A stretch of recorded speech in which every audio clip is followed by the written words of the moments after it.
Hi guys, welcome to the good life plan. और इस episode में मैं आपको कुछ आपके सवालों के जवाब देने वाली हूँ। So this are very common queries और मुझसे कई बार ये सवाल किए जाते हैं and I thought that if you have answers to them probably 2023 में you will be in a position to form and frame better fitness and fat loss goals. तो सबसे पहला बड़ा टिपिकल सा सवाल होता है कि which one is the perfect fat loss diet? Well, there aren't any. It's a unicorn. किताबों में पढ़ने में और पन्नों में बहुत अच्छा लगता है, बट रियलिटी में it doesn't exist. And this I say after a lot of experience. मैंने खुद अपनी ज़िंदगी में, अपने करियर में खूब सारे डाइट प्लान्स डिज़ाइन किए हैं। I have done my research, और जब हमने काम शुरू किया था वो कैबेज डाइट, सूप डाइट, वहाँ से to Atkins, to the more recent keto, paleo और whatever 40,000 diets have come in the last 40 years। तो वो सारे मैंने रिसर्च किए हैं, पढ़े हैं, and let me tell you I have help my clients follow them also and we did get great results with that. But still सारे diet मुझे लगता है व्रत की तरह होते हैं। जैसे आप व्रत शुरू करते हैं, एक रेजिमेंटेड लिविंग होती है आपकी, and you till you are following that particular lifestyle, आपको एक सर्टन तरह के रिजल्ट आप एक्सपेक्ट करते हैं और वो आपको मिलता भी है। पर जैसे व्रत जब आप शुरू करते हैं, आपकी नज़रें हमेशा व्रत के ख़त्म होने पे होती हैं। यहाँ पे भी कुछ ऐसा होता है, जैसे आप डाइट प्लान शुरू करते हैं, आप हमेशा सोचते हैं कब ये डाइट ख़त्म हो। And when it does, most of my clients would go back to their old ways of living their lifes and they would repeat the same mistakes, they would go back to the same ways of eating and gain back all the weight. And that is when I started designing lifestyle plans. तो lifestyle plan और diet में फ़र्क क्या है कि lifestyle plan में I try and create conditions in your body so that your body remembers what it is to work in the perfect way. यहाँ पे मैं ये भी आपको एम्फेसाइज कर दूँ, human body is program to work in an efficient manner. What we do is हम अपने लाइफस्टाइल चॉइसेस के थ्रू उसको बिगाड़ देते हैं। So when we most of my lifestyle plan में मेरी कोशिश यही रहती है कि I design a plan where your body goes back to working the way it was programme to work, that is to take energy, use energy and return back what it doesn't need. So somewhat of a life lesson and our bodies respond beautifully to it. अब अपने मुँह मियाँ मिट्ठू वाली बात है, but my success rate has been very good in the last 2 years। So मेरी advice आपसे ये है कि शॉर्ट टर्म डाइट प्लान्स पे अपने पैसे बर्बाद ना करके long term permanent positive changes पे फोकस कीजिए। So the second question is, do we need to restrict calories? Yes, we need to, because when we say that we are trying to reduce our body fat levels, what we are trying to do is create conditions where the body uses the stored fat as energy, and it won't do it अगर आप continuously energy add करते रहेंगे। अगर आप continuously calorie ingest करते रहेंगे तो body will not do it। But where we go wrong is जब हम ये blanket advice देते हैं कि अरे अगर तुम overweight हो तुम्हें कम खाना चाहिए। एंड मैंने अपने एक्सपीरियंस में देखा है, most of the my clients who come to me and who are overweight, they don't over eat. Where they go wrong is they end up eating all the wrong calories, यानी कि वो ज़्यादा खा रहे हैं, वो गलत खा रहे हैं। तो उन पे तो ये एडवाइस नहीं काम करेगी। Secondly, the people who are really over eating, they are not doing it consciously. उनके हंगर सिग्नल्स इरेटिक हो गए हैं, उनकी बॉडी कॉम्पोजिशन ऐसी है और उनके हंगर पैंग्स इतने स्ट्रॉन्ग है कि वो इसको कंट्रोल नहीं कर पाते। तो उनको तब ये कहना भाई तुम्हें कम खाना चाहिए ऑल्सो डजंट वर्क। तो इसको सॉल्व कैसे करें? तो इसके लिए मैं 2 सिंपल स्ट्रैटेजीज अपने क्लाइंट्स को सजेस्ट करती हूँ। Number 1 is clean your kitchen, do away with all the fake food and replace it with real food. Now how to do that, उसके लिए मैंने एक लंबी चौड़ी वीडियो करी हुई है, वो मैं शो नोट्स में ऐड करूँगी। It's about food, it's about how we eat, how we need to eat. You can just watch that and it will help you. So number 1 advice is do away with the fake food and introduce real food. And the second is macronutrient balance. So once you have ample amount of proteins, ample amount of fat and fiber in your diet, तो आपकी hunger pangs जो हैं वो reduce हो जाएंगी। अब आपको भूख ही नहीं लगेगी तो आप ज़्यादा नहीं खाएंगे। So once these two are in place and you follow it for 5 weeks, calorie restriction would automatically happen. उसके लिए आपको ज़्यादा मेहनत करने की ज़रूरत नहीं होएगी. आपकी body will not, I mean you will not feel hungry and you will not overeat. तो मेरा मानना ये है, calorie restriction is not the first step that you need to take. It is the first milestone that you should achieve with your fat loss plan. अच्छा, उसके बाद आता है कि do carbohydrates really make us fat. क्योंकि मेरे सारे advice जो होते हैं वो कार्बोहाइड्रेट मैनेजमेंट पे होती हैं, तो ज़्यादातर लोग मुझे आके कहते हैं कि आप कहते हैं रोटी कम कर दो, चावल कम कर दो. सच में ये how does it work? Do carbs really make us fat? Well actually unused energy is stored as fat. I go back to this axiom over and over again, ताकि आपके दिमाग में ये अच्छे से बात बैठ जाए कि it is the unused energy which is stored as fat. Anything that we don't need and we keep makes us overweight and eventually unwell. It's a life lesson and we need to remember it. So then why are we vilifying carbohydrates? That's because it's very easy to overeat carbohydrates, and because they have a very low satiety factor. For example, अगर आपके खाने में 3 कटोरी दाल है और 1 पनीर की सब्जी है, आप कुछ और खा ही नहीं सकते. I mean, you can't think of having another roti with it, and most likely you will not eat anything for the next 4 hours. But आप इसको रिवर्स में सोचें, अगर आपके खाने में 1 कटोरी दाल है और पनीर के 2-3 टुकड़े हैं, तो आप easily 2 या 3 रोटी खा सकते हैं. Going back to a normal kitchen, आप 100 grams of chips का एक पैकेट रखिए और 100 ग्राम butter. One would disappear in 15 minutes, the other would probably sit in your kitchen for 15 days or more. So it is very easy to overeat carbs, and this is what we have done for years, for ages, and that is why we are in a position that our bodies have forgotten how to process energy efficiently. And तभी आप किसी भी nutritionist के पास जाएंगे, कोई भी आप research paper या किसी भी एडवाइस को देखेंगे इंटरनेट पे, वो कहते हैं कि आप कार्बोहाइड्रेट्स कम कर दीजिए. एंड सबकी बात नहीं, मैं अपनी बात भी ये कहूँगी. मेरे लाइफस्टाइल प्लान में सबसे पहला ये होता है फैट लॉस का कि कार्बोहाइड्रेट्स की इनटेक को रिड्यूस करिए. इसीलिए हम कहते हैं कि that's the only solution. But reality is that it is the macronutrient imbalance that makes us overweight and makes us fat. तो एक और सवाल इसके बाद आता है फैट लॉस वर्कआउट्स के ऊपर. मुझसे कई बार पूछा जाता है कि भाई अगर वज़न घटाना है, do we need to do a killer workout और not? Well, exercise undoubtedly is the most important aspect of living lean and living clean. But we exercise for our muscles.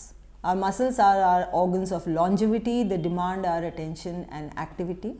तो जब आप एक्सरसाइज करते हैं, आप अपने मसल्स के साथ इंटरैक्ट करते हैं और अपने बॉडी को ये सिग्नल भेजते हैं that you are participating in your well being, that you care. तो that is why you need to exercise. अब एक्सरसाइज जो है, मुझे लगता है कहीं ना कहीं एक भाषा की तरह है. तो this is the language with which you interact with your muscles. अब भाषा जो है वो हमेशा अल्फ़ाबेट से शुरू की जाती है, तो एक्सरसाइज भी आपको वैसे ही स्टार्ट करनी है. You have to start small, you have to converse with your muscles every day, focus on consistency. अब कौन सी वर्कआउट सबसे अच्छी है? See, I am a strength training person, so I would recommend strength training. And the easiest is to join a gym. Nowadays there are gyms in every nook and corner. Why I am saying gym is because gyms have equipments, and equipments में जब आप workout शुरू करते हैं तो they are injury free. Nowadays almost all equipments they restrict your movement, they don't and they are very good. उसके साथ आपके हर मशीन के साथ वो photography बना होता है how to use it. So you can be independent. You can walk into a gym and do your workout. Usually मैं कहती हूँ कि लेग वर्कआउट्स पे ज़्यादा फोकस करिए, अपर बॉडी भी करिए, और बड़े सारे मशीनें हैं, like there is a lat pull down, there is a shoulder press, there is a chest press, there is a leg extension, there is a leg curl. So you can easily have a 30-35 minute workout. You can do 3 sets of each, do 12 to 15 reps, but focus on just feeling the exercise initially. ऐसा नहीं कि पहले जैसे मेरे gym में भी देखती हूँ मैं कि sir 5 more, sir 10 more, sir you can do it. इस ट्रैप में मत पड़िए. Just do it. Just feel your muscles, feel happy exercising. I mean, that's how conversations should be, right? You cannot just enter a room and start conversing with someone and tell them भाई तुम्हें ये करना चाहिए, तुम्हें मेरे साथ ऐसे बात करना चाहिए और मैं तुमसे इसलिए बात कर रहा हूँ क्योंकि मुझे ये रिजल्ट चाहिए. If this is not how you talk to a person in a room, and this is not how you should talk to your muscles as well. So start off exercise like that. अब यहाँ पे बहुत सारे लोग मुझसे ये भी पूछते हैं आप योगा क्यों नहीं सजेस्ट करते? Well, that's because मैं योगा की फिलॉसफी पे विश्वास करती हूँ. Yoga means connect with your body. In whatever you are doing, you connect with your body, you connect with the universe. So I want you to start any exercise, even if it is strength training, even if it is dancing, even if it is walking, connect with your body. Be there, be present and enjoy it. So इस तरह से आप कोई भी workout start करें. अब workout is also a skill. The more you do the more you can do. तो आज अगर आप 10 स्क्वाट्स से स्टार्ट करते हैं, with in a months time you will do 50, फिर आप उसमें थोड़ी सी वैरायटी लाएंगे, फिर उसको और चैलेंजिंग करेंगे और इस तरह से आपका रिश्ता अपने बॉडी के साथ बनता रहेगा. And eventually you will probably do a 500 squats one day. But to say कि सिर्फ 500 स्क्वाट करिए या रिडिकुलस 500 क्रंचेस करिए, इससे आपका फैट लॉस हो जाएगा, is total BS and I don't think you should fall for it. So killer workouts करने की ज़रूरत नहीं है, आपको सिर्फ वर्कआउट्स करने की ज़रूरत है अपने बॉडी के साथ कनेक्ट करने की. और जब आप एक्सरसाइज करने लगते हैं, your body comes in equilibrium. वो बिल्कुल it remembers what it is to work efficiently at its best and it starts working at its optimal best. And as a result when you are living properly you will live lean. So it is a by product of taking the right decisions and doing the right things. So आप इस attitude के साथ अपने workout start करें. अपने workouts fat loss workout पे focus ना करें, सिर्फ वर्कआउट्स पे फोकस करें.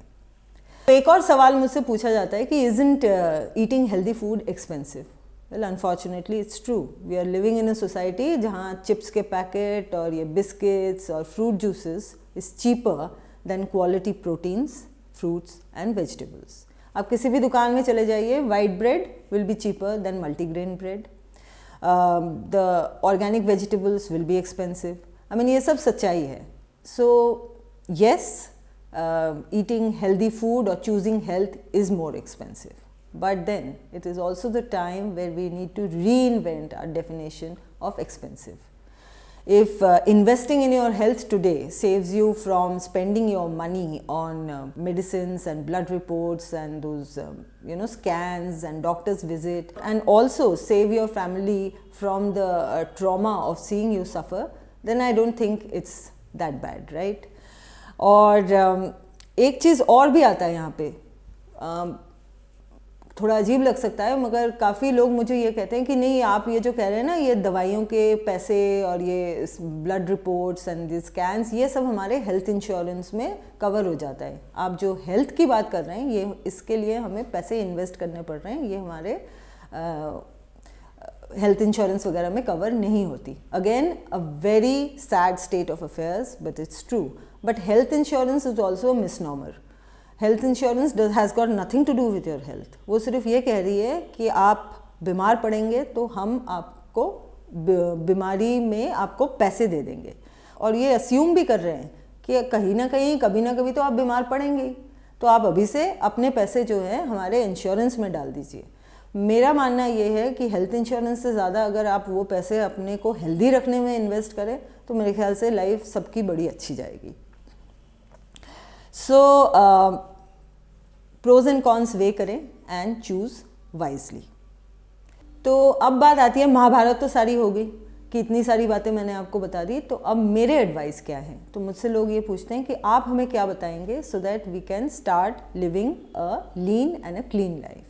तो गुड लाइफ प्लान के फिलॉसफीज़ आप पूरे साल सुनते आए हैं. इसमें if you have been watching my videos you know what I believe in and you must be knowing the things. तो आज मैं इसको थोड़ा सा I would add the philosophy behind it. तो मेरा मानना ये है कि we need to learn to accommodate the dualities of life. हम बाकी सारी अपनी बाकी ज़िंदगी में सब मायने में इसको करते हैं, हम सुख के साथ दुख को एकोमोडेट करते हैं. तो I think we should do the same with our health to.